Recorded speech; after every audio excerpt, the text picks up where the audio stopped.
հաջորդող հանցագործությունները, որտեղ այս դեպքերից հետո արդեն ընտանիքի անդամները տեսնելով, որ մասնավորապես հորեղբայրը տեսնելով, որ պաշտպանությունը պետական մարմիններից չի գտնում, ինքն է որոշել դատաստան տեսնել մանկապիղծների նկատմամբ եւ մի քանի օր առաջ արդեն իսկ տեղեկացել եք, որ նա մարմնական վնասվածքներ էր թեպետ ոչ ծանր, միջին ծանրության,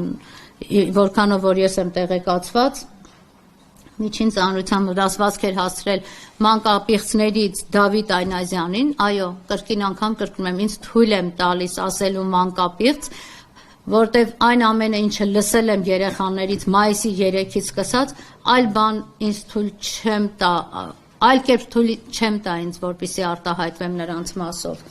Եվ այսօր նորից դեպք է տեղի ունեցել, որին կանդրադառնամ քիչ հետո։ Ուրեմն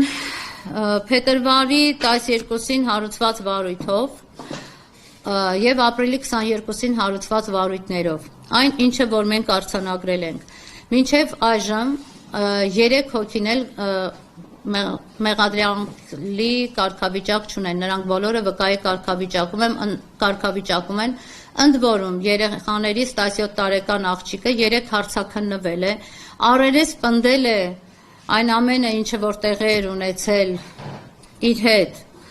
Արթուր Երեմյանին եւ Դավիթ Այնազյանին, սակայն նրանք էլի վկայի կարգավիճակում 3 դուրս եկան քննչական բաժնից։ Եթե նկատել եք, Սյուզին եւ Հայկը այնտեղ էին եւ դուք տեսաք, թե նրանք ինչպես հրավիրվեցին ոստիկանության բաժին, ինչպես հետո ոստիկանության բաժնից դուրս եկան։